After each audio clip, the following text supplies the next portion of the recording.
So for 5 minutes or so, just want to bring on our chairman here at AE911Truth. This is Roland Angle. He graduated from the University of California, Berkeley with a Bachelor of Science in Civil Engineering, served in the U.S. Army Special Forces, where he was trained in the use of explosives and became a licensed civil engineer in California. His 50 years of engineering experience has included designing and testing blast-hardened missile launch facilities, and designing U.S. naval explosive containers, harbor terminal facilities, earth foundation systems, and hydraulic systems. In addition, he's owned 3 construction companies and taught engineering subjects to high school students. So, Roland, thank you for helping me open our event this year, the 24th hour. Thank you, Andy. It's my great honor to be here. So let's just take 5 minutes or so, and if I'll give you the floor, talk about the important work that AE911Truth continues to do here and about the role of our supporters in that work. The main emphasis of what we're doing these days is aimed at trying to bring to the engineering community the information that the reports that were issued by the government on the collapse of the Twin Towers and Building 7 in New York City on 9/11 are fraudulent reports. And we have presented this information so far to more than 1,000 engineers. And we have never had any engineer dispute our contention that the reports are fraudulent and the investigation needs to be repeated by people and persons that have no conflict of interest in the subject. Unfortunately, the NIST reports and the FEMA report did have conflicts of interest since they were agencies of the federal government, and the federal government was responsible for our safety that day and failed to provide it. So we continue down that road. We sincerely believe that once the evidence is presented clearly to our profession and to the public at large, that we'll be able to mount enough pressure on the government to reopen the investigations and appoint a board of people that have no conflict of interest in this matter. So that's our whole approach that we've been pursuing for the past 16 years, really. But now it's come down to the point where we're really the only organization that is continuing to pursue this information with the notion that if we follow the evidence, we can actually unmask the perpetrators. We know that the evidence is going to lead us to the people that were involved in the cover-up, which were primarily big name people in the engineering profession, unfortunately.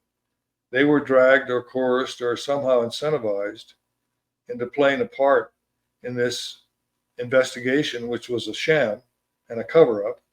And we can examine that evidence. We have examined the evidence. We've pointed out the errors in their reports, and that can lead us to the people that made those decisions. And those people were involved in the cover-up. So that's our whole approach. And we're the only organization out here that is doing that. We're following the evidence in hopes of it leading us to the perpetrators. So one of the things that's come out of our work, which is being carried out by Project Due Diligence, is the fact that the government has refused to examine or re-examine the errors in their reports. And we had to take them into court. And the courts ruled that they didn't have to tell us the truth. So, and this applied not only to our evidence, but to any agency that issues a report on any matter from the federal government. So this is a matter of great concern that our work has uncovered the fact that the federal government and the courts take the position that they do not have to tell us the truth about matters that are of public interest. So we are currently drafting a new piece of legislation, which is going to be called the Scientific Integrity Act. We plan to release that draft on 9/11 this year. I just got word from the people that are working on it. So on 9/11 this year, we'll be releasing a draft of the Scientific Integrity Act. And then once we've finalized that, we'll be looking for legislators to carry it in Congress. And we hope we can get people that will put their reputations behind it. We think it's going to be very difficult for any congressman to say that they are against the notion that government reports should have scientific integrity. So we'll be pursuing that line of attack as well as the evidence itself. I'm also writing a book called Engineering the 9/11 Cover-Up.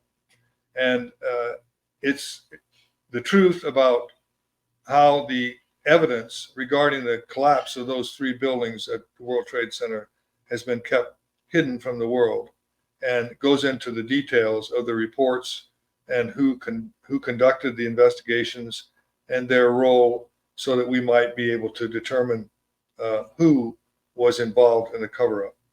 And that, of course, could lead us to the actual perpetrators themselves and up on into the higher echelons of the people that were responsible for this horrific crime.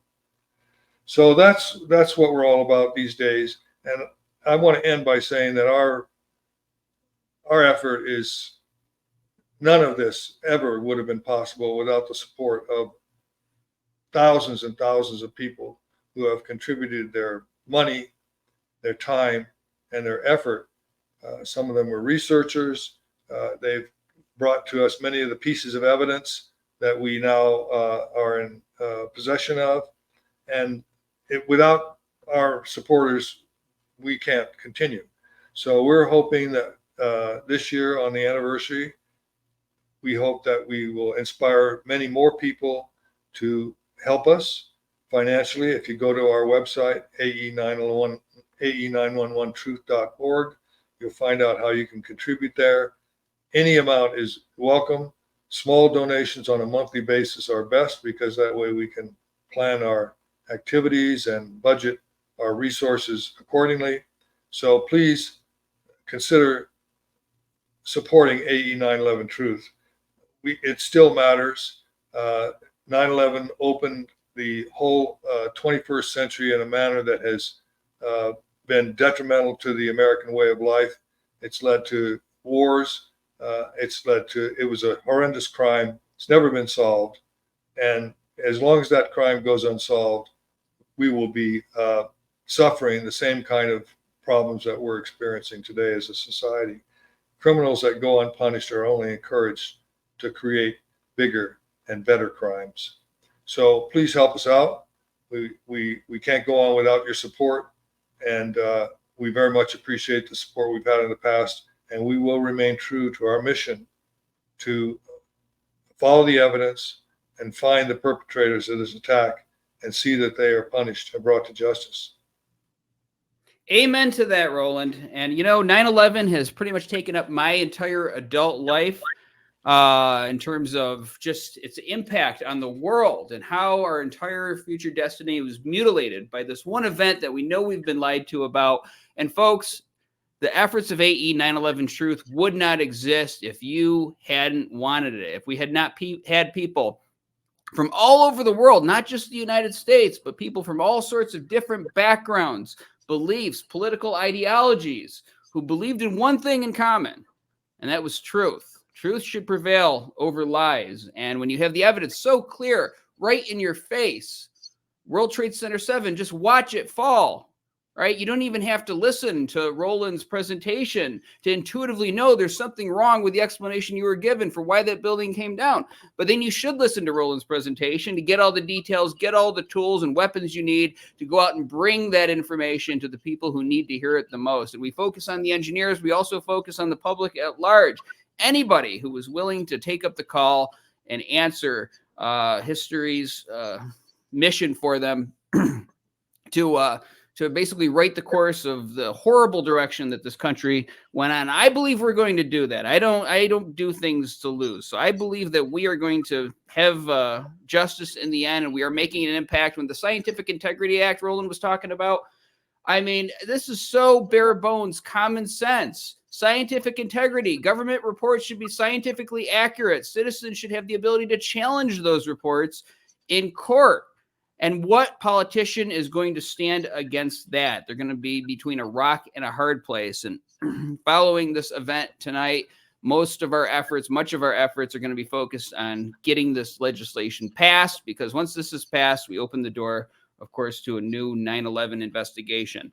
Earlier this year, we released a commercial for the Scientific Integrity Act in very short amount of time. It tells you what it's all about. So let's go ahead and play that now.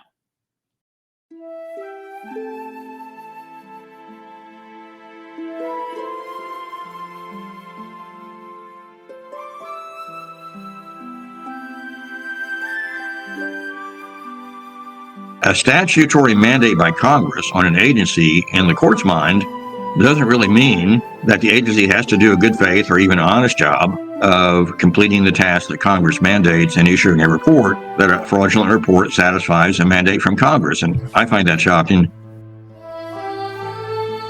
That's what the court is saying, that unless Congress says in the legislation that it has to be accurate, that they can get away with essentially saying anything in these reports. Am I accurate in that summation? I'm afraid you are.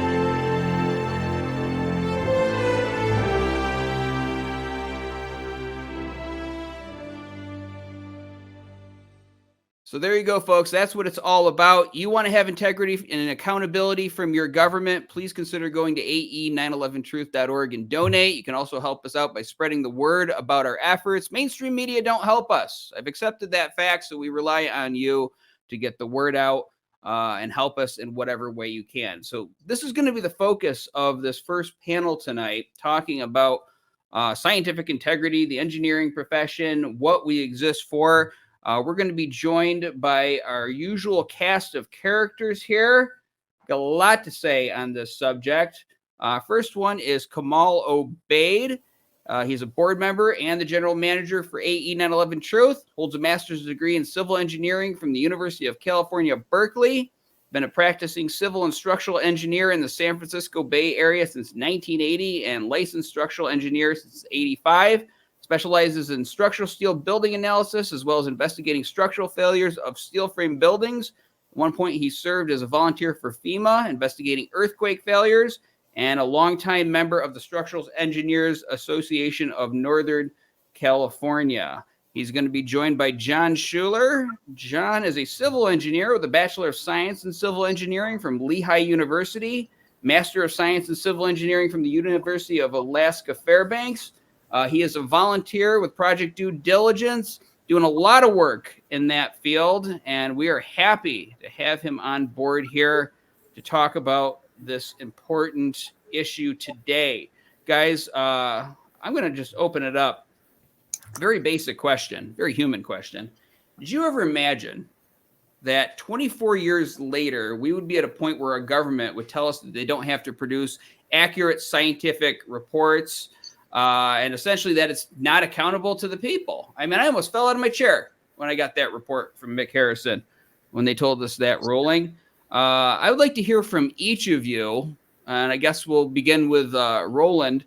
Share your thoughts on science and accountability here in America 2 days, or not 2 days, two decades after September 11th. Well, I'm an optimist, and I tend to look at the finding that the court came out with, saying that government agencies don't have to submit truthful reports to the public. We actually forced them into saying that. So it took us years of effort and mountains of research and evidence to put in front of NIST and then in front of the court. And the court never looked at our evidence. They said that we didn't have standing. This is a common tactic that they've used in many other politically charged cases. They simply tell you that you don't have any business presenting this case to the court because you weren't harmed in any way. Well, to say that the engineering profession was not harmed by these false reports of a major engineering catastrophe that affected the entire world is, it's good that they came right out and said that, because now we have a basis to challenge it. Up until that time, we believe that the Administrative Procedures Act and the Information Quality Act that we were suing under gave us the hope that we could get a revision of the reports and a truthful examination of the evidence. The court said, no, you're not entitled to that at all. And furthermore, nobody's entitled to truthful evidence from any government agency. So the fact that they opened that up like that is revealing and telling for all of us in America to realize that our government doesn't have to tell us the truth about anything. And it's so nice to have. Go ahead. It's in a way, it's clear now. Okay, so now we can address that issue. Before, we were operating under an illusion, apparently, according to the court. So now we can press forward with new legislation, see if there's anybody in Congress that has the temerity and has the integrity to carry this legislation into the legislative branches and ask for the votes. And we'll find out how many people that we've elected actually believe that scientific integrity matters in terms of the government's relationship to us, the people. Yeah, and I was just going to say that. It's great to have it out there, finally, because you grow up in this country, you're told little Timmy can grow up to be president, as if that's somehow, being able to vote or run for president is somehow a great hallmark of how well our country runs. But in most cases, I won't say that with every single presidential candidate, because we've got a good one here on this program later tonight. But if you want to be an empty vassal who gets your marching orders from the deep state, I guess you could be president. You need a few $1 billion. You got to look good on TV. But just being able to vote doesn't mean anything, because, you cast that vote for option A, option B. It shouldn't matter what party is in power. The government still has to be accountable to you. It has to be accurate, or you have to be able to challenge it if they make a mistake. So you don't just show up at the polls every 4 years and participate in government. There's so much more that goes into running a society, and one of them is science and coming to the truth of major events that kill thousands of people. Can anybody guess what event I am talking about? Kamal, your thoughts on science, accountability, the state of American affairs here now, so many years after September 11th. Well, isn't that something? So, one of the consequences, or one of the problems with that came out of 9/11 clearly has become more of a collusion between the various branches of government. So the checks and balances is out of the window, it seems. And that's really, it's become so bad over the last 23 years that now it doesn't surprise people so much that we have this basically system where everybody's colluding, whether it's the media, the government, the corporation, military-industrial complex. It's just very, very sad situation. And we can say that that's really, this is what happens. The definition of fascism, okay, is when you have the alignment of these various institutions, what the government, corporations, media. So, that brought us to the situation that we're in right now. Just imagine, so sidetracking a little bit, things are getting worse. Things are, until we get this 9/11 exposed, until we bring the truth to the front for everybody to see, we're going to be stuck in a spiraling catastrophe here. I mean, just a situation. We're going into World War III, it looks like. We have free speech is a thing of the past now. I don't know if people have been paying attention, but over the last few weeks, I've known several people who speak the truth. Their houses have been raided by the FBI, and all their computers have been confiscated because they're speaking the truth against. I don't have to necessarily say names, but and then also I know another journalist who has recently in England, just in the last couple of days, has been detained, coming back to his country by the Secret Service, whatever it is they have, the organization that's equivalent to the FBI in England, where they detained him for hours. They actually put him in jail merely for speaking the truth. He has a very effective podcast, and people have been tuning in, and he's got a huge following. And because now he's gotten too threatening to the establishment, he's been actually, harassed and detained and intimidated. So this thing, he's being forced to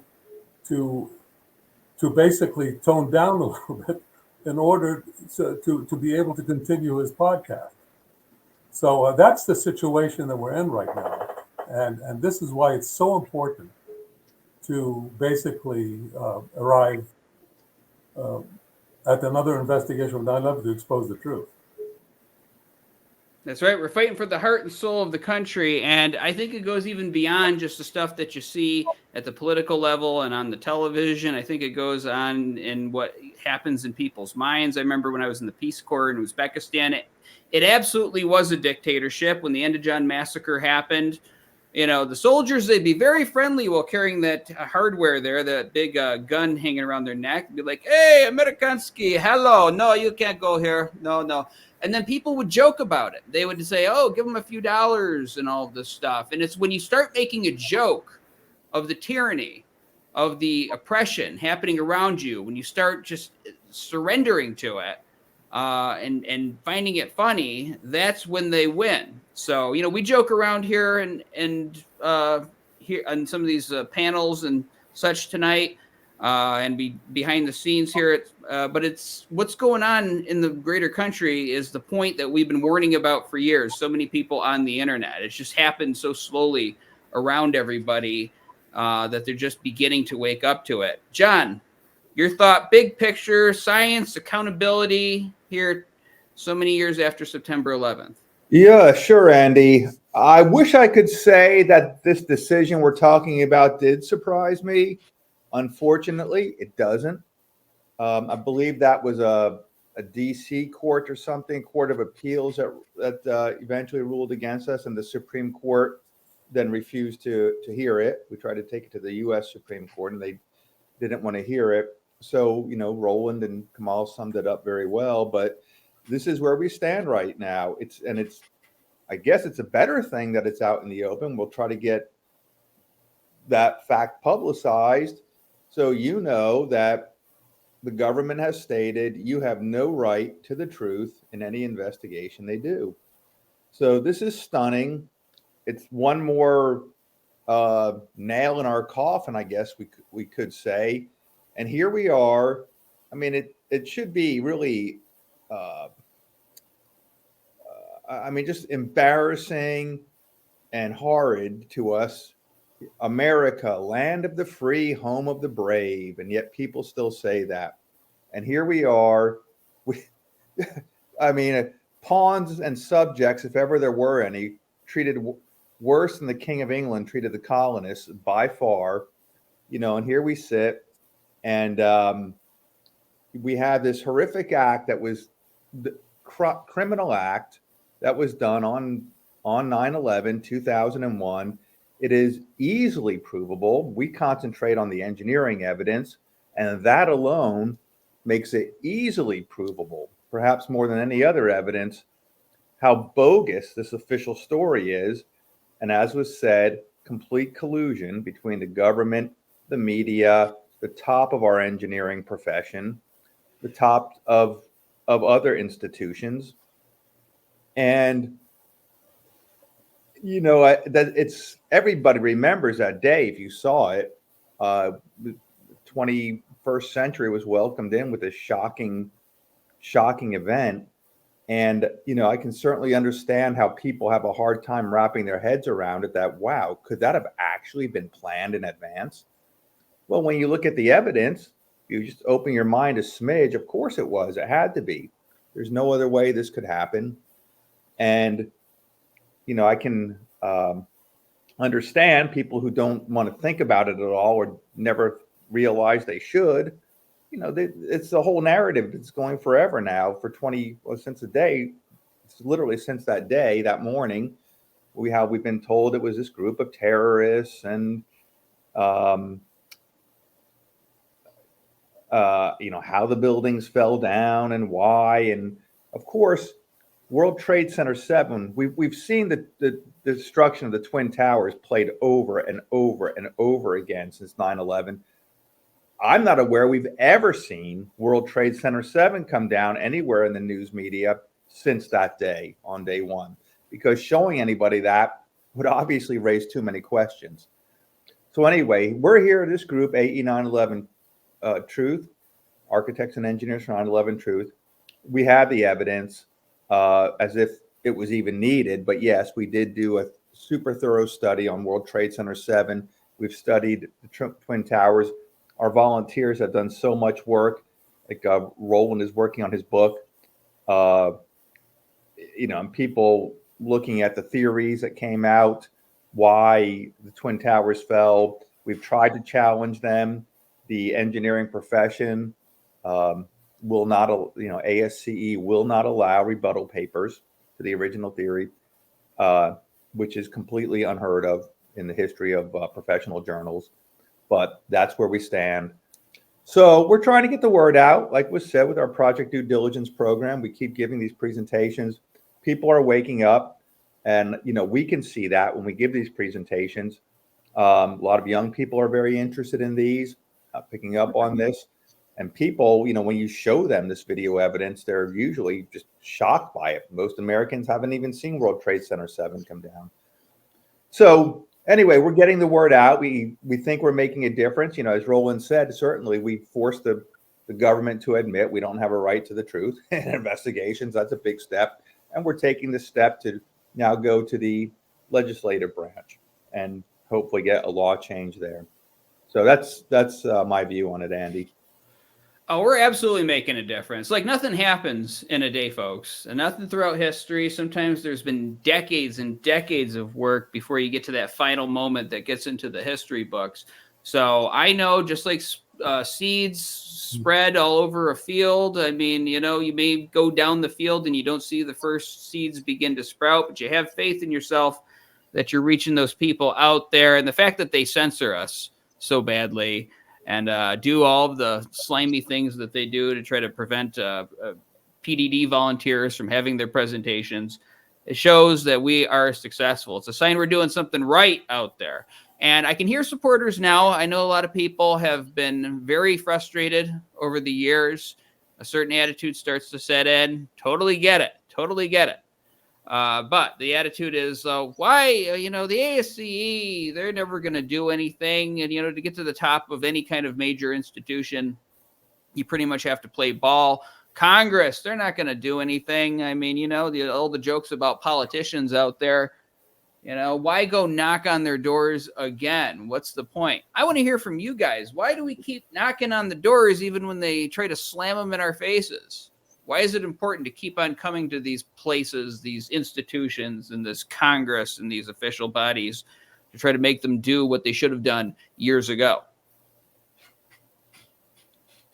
Well, I can speak first of all, Andy. For one, it's enjoyable to go out and give these presentations.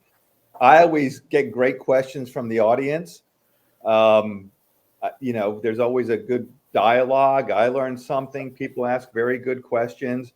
I enjoy going to different venues, meeting these other engineers or engineering students, sometimes just members of the public. So I mean, it's wonderful to be able to go out and do this and present our good studies, our good reports, our, University of Alaska Fairbanks study on World Trade Center 7, and our findings on the Twin Towers, and all the other engineering evidence that's been uncovered, and now where we stand with this Scientific Integrity Act. So that's always great. Now, the importance of it, of course, is to get that word out there. I mean, that's the way I see it. And to, you're going to you don't change everybody's mind all the time, but, there are some people in the audience at each event, and you can see that, their minds are changing and they're being awakened by this evidence. It's just wonderful experience. Yeah, and there's so many. I mean, we are succeeding. We are succeeding. I remember when I started this whole odyssey so many years ago, less gray hair, that younger face, and people were hostile, outright hostile, or just the level of being dismissive was so much more arrogant. And now people say, yeah, I believe that we never got the full story on 9/11. I don't see any hostility out there except for the government hired trolls on Facebook and such. And there's big names speaking out. We got some here tonight for this anniversary event. So this is kind of how change happens. You just got to keep on swinging. It's like a Rocky movie, all right? It's a 15-round fight, except our fight goes on for, 24 years. But you just keep on getting up, keep on swinging, and you just remain steadfast. It's like a rock in the middle of the forest. There's storms come, snow, wind, rain, but it just continues to stay there. And what a sign of power and success and survival. And if you just stay on your feet, all these institutions and all the pillars holding them up fall at your feet. And then you can just step over it and get that legislation passed and have the truth be solidified in history. That's the most important thing. Just stick with something long enough and its time will come. Gentlemen, we're going to get a little personal because most of the time when I have you on Free Fall, we're talking about the engineering profession. We're talking about, the nuts and bolts of the World Trade Center evidence and, kind of sticking to that. But I know that there's something in each of you that keeps you going, something that got you started on this. It can't just be concern over a false engineering report. Beyond all of the stuff that we have talked about, I'm going to hear it from each of you, and we're going to start with Roland. From a human standpoint, what keeps you in this fight, keeps you going, and involved so long in doing this? I think I've told this story before. I'll try to make brief about my personal history, but my father was in the Navy and stationed aboard the USS Arizona when it was sunk at Pearl Harbor. And that propelled, of course, the U.S. into World War II. My father was fortunate enough to survive because he was on leave at the time of the attacks.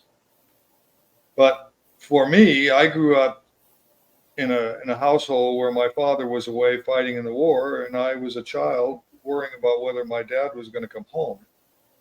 And so the lessons of Pearl Harbor, which became evident only many, many years later, were that the government had been actively pursuing Japan and provoking them to the point where they felt like their only way out of the situation that they were in was to attack the U.S. I'm not exonerating the Japanese government by any means, but what I'm saying is that the U.S. government had its own agenda, which was they wanted the U.S. to get into the war, and the Japanese attack provided that excuse. So that's what I grew up with as a child. And so when 9/11 happened, and here we had another attack on the U.S. that resulted in thousands of deaths, the similarities between it and Pearl Harbor were manifest. And in fact, we know from the Project for a New American Century that they actually used the expression, we're going to need a new event similar to Pearl Harbor in order to provide the public momentum that we need to get into a war. So that was their design. It reflects right back into my personal history. And I haven't forgotten that. I haven't forgotten what it was like growing up with my father away at war. And when you find out that that war was caused by the perfidious behavior of your own political leaders, as the way it happened, that has an effect on you. It's had an effect upon me. And it gives me the determination to continue on this path. And I'm confident that the vast majority of the peoples of the world want us to continue what we're doing. I feel their solidarity, and I've had it expressed to me many times by people at the presentations that I've given. So I know that what we're doing is important. It really matters. It will make a difference, and we need to continue to perform our duty as engineers in this matter who have access to the evidence and who know what that evidence means, and we need to communicate that information to the world. That's right. Kamal, beyond engineering, what keeps you going on 9/11 Truth so many decades after the event took place? Well, I would just say an injustice anywhere is an injustice everywhere. And that's what we're dealing with. Situation right now where an injustice has happened and it continues to happen as a result of the first injustice. So it's like a cascading series of events that came out of this that are all bad. And I appreciate Roland quoting the Project New American Century. I mean, what we have is the whole point of the PNAC document and the New Pearl Harbor that we got is to basically assert our military dominance throughout the world. What does that mean?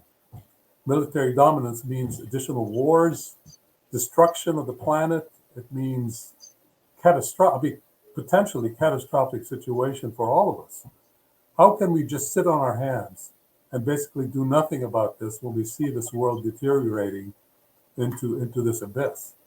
So it's our duty as engineers, no question, to basically, and really that's our purview. Our purview is limited to engineering, but we're looking at the big picture now, what the implications of this event, and that we must continue to speak out about this. We must keep pushing.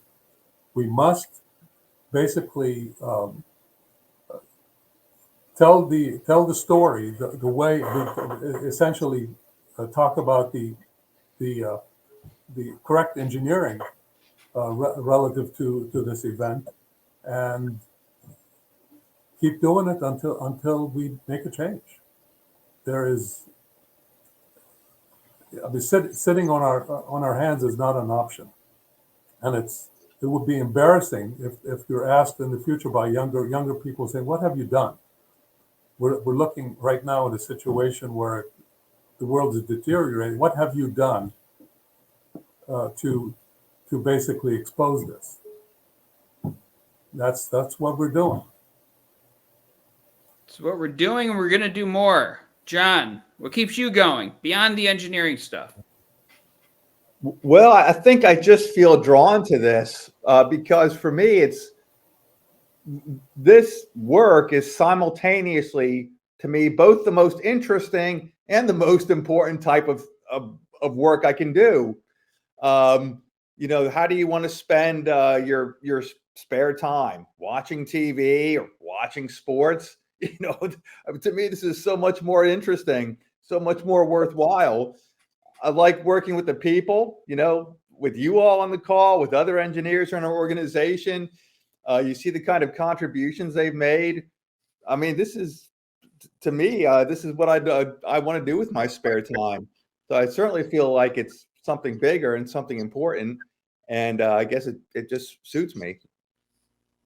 That's right. Time's call to all the people that live in them. The question is are they going to answer that call? And I'll just say for myself, I got this issue with heights. Like I can get on an airplane just fine, look out the window. But getting to an edge of a building, like, freaks me out if it's got any height to it. And then I just go to New York City and look up with awe at all the tall buildings. And I imagine those poor people that were in the World Trade Center having to make the choice of whether they're going to burn alive or jump to their deaths. And I can't imagine being faced with that choice. So I put myself in their shoes. And then to come across the evidence that you guys bring to the table of controlled demolition, it unravels the entire 9/11 narrative. And it's like, oh my God, like, those people had to go through that because they were basically treated as pawns in this greater geopolitical strategy. We're not pawns here. We're people.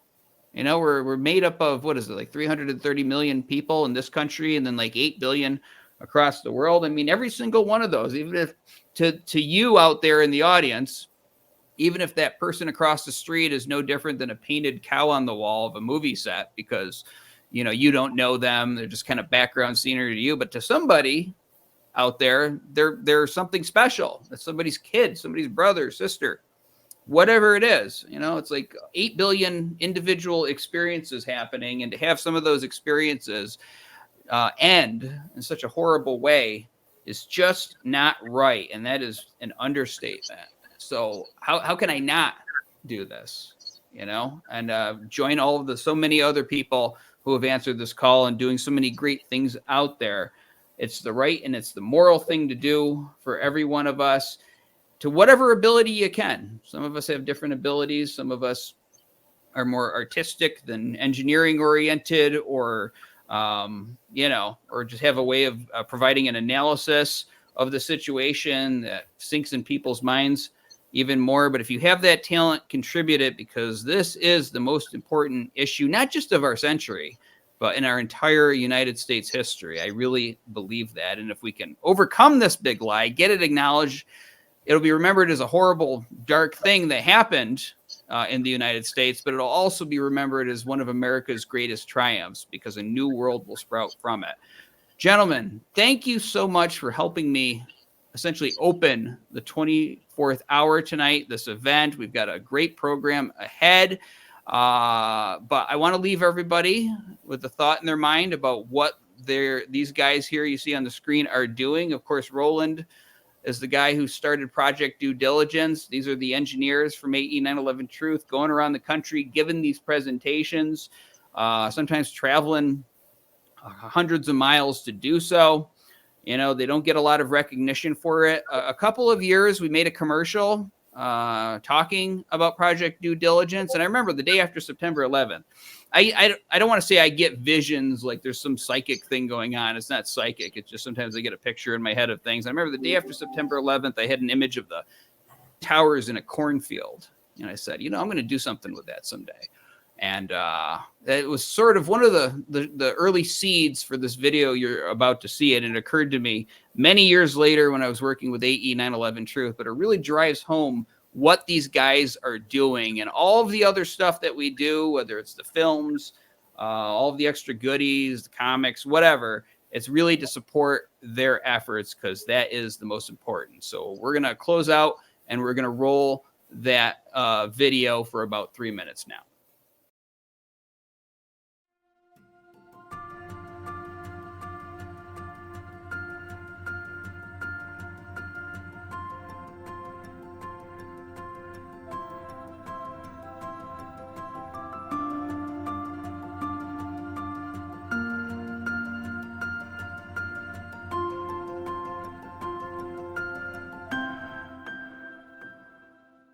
All around the country, men and women have stepped forward and courageously taken the reins of leadership by standing with those who are speaking out about the most critical issue that our nation continues to face.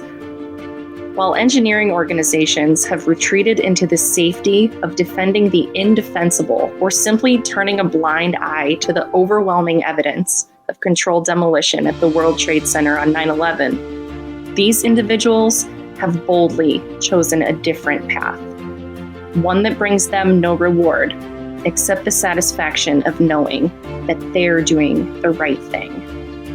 By standing with them, you do the same. In just a short time, Project Due Diligence has succeeded in bringing the World Trade Center evidence to the grassroots of the engineering community, where science and hard facts trump the agendas of national politics, and where the truth still matters. Sadly, many engineers were not even aware of the controversy surrounding the World Trade Center on 9/11. With your help, you have changed that. Project Due Diligence has already given over 40 presentations to different branches of the American Society of Civil Engineers, the leading engineering organization in the United States, and other engineering associations, without a single engineer in attendance disagreeing with our findings. The fire that you started in the engineering community continues to grow. By supporting Project Due Diligence, you mobilize our volunteers to wake up others in the engineering profession, which stands at the very heart of the 9/11 issue. One presentation by our engineers wakes up at least 20 others. 100 could wake up an entire country, bringing the World Trade Center debate into the mainstream of the engineering world. Support Project Due Diligence and let the fire continue to rise.